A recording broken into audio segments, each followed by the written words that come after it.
Marcus Webb spotted a hunting pod of orcas closing in on a struggling young whale. Through his binoculars, he saw a fishing net tangled around its tail, and his blood ran cold. Attached to the mesh was his own boat's identification tag from the net he'd lost weeks ago.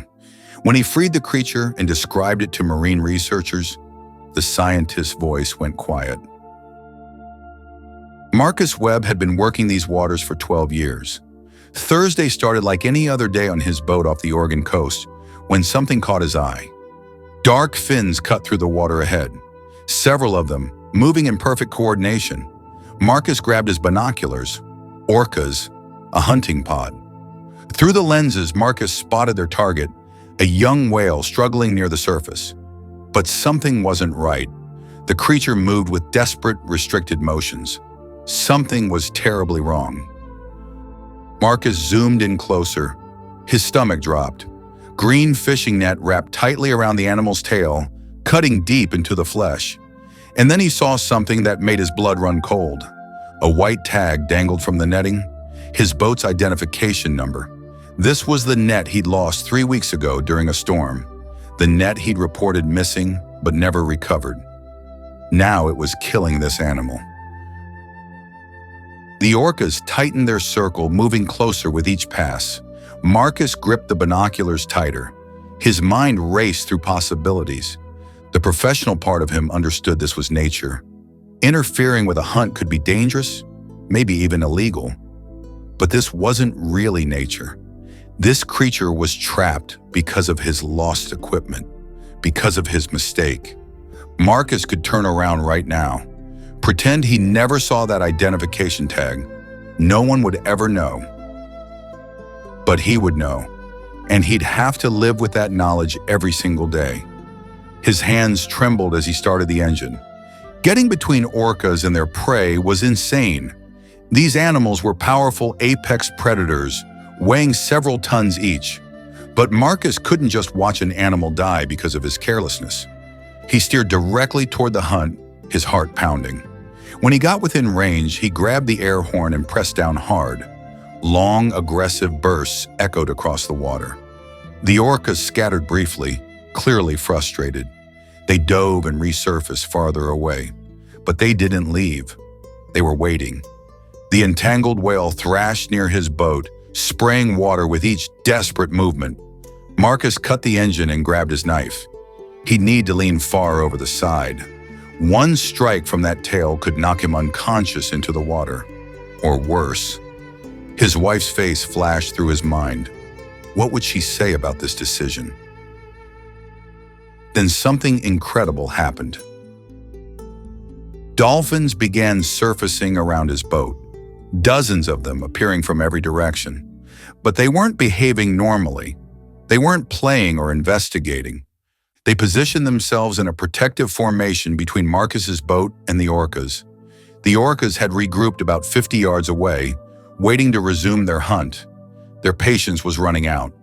The dolphins held their positions, making sharp clicking sounds that echoed underwater. It seemed impossible, but they appeared to understand what Marcus was trying to do. They were buying him time. Marcus grabbed his gaff hook and leaned over the side, stretching as far as he could. He snagged the net and began sawing with his knife. His arms burned with effort. The creature struggled beneath him, and the boat rocked violently. Marcus nearly lost his balance twice, almost plunging into the water.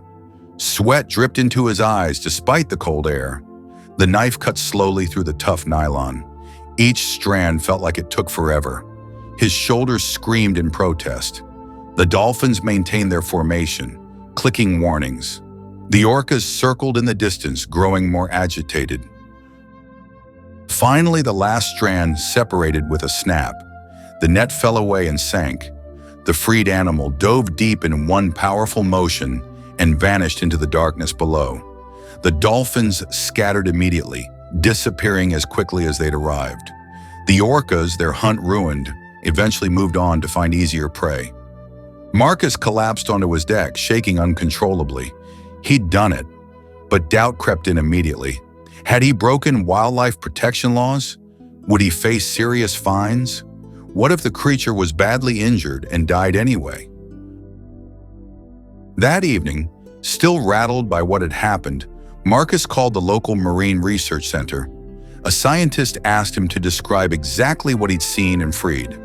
Marcus mentioned the size, the coloring, the unusual beak-like snout he'd glimpsed during those terrifying moments. The researcher went silent for a long moment. Then she asked Marcus to come to the center the next morning with any photos he'd taken. Her tone suggested something important. Dr. Chen showed Marcus images of various whale species. None quite matched what he described. Then she pulled up a file marked, "Presumed Extinct, Pacific Northwest." Marcus's breath caught in his throat. The species was called shepherd's beaked whale. Scientists believed they'd been functionally extinct in these waters for over 40 years. There hadn't been a confirmed sighting in decades. Most researchers had given up hope they'd ever return. Based on Marcus's description and photos, Dr. Chen was nearly certain that's what he'd freed. A ghost species back from the dead. Marcus stared in disbelief. His lost net had nearly killed one of the rarest creatures on Earth. An animal science had written off as gone from this region. If those orcas had finished their hunt, no one would have ever known this species still existed here. Dr. Chen explained that Marcus should report the incident, as interfering with wildlife was technically illegal, but she'd advocate on his behalf given the circumstances. More importantly, they needed to designate the area as protected habitat immediately.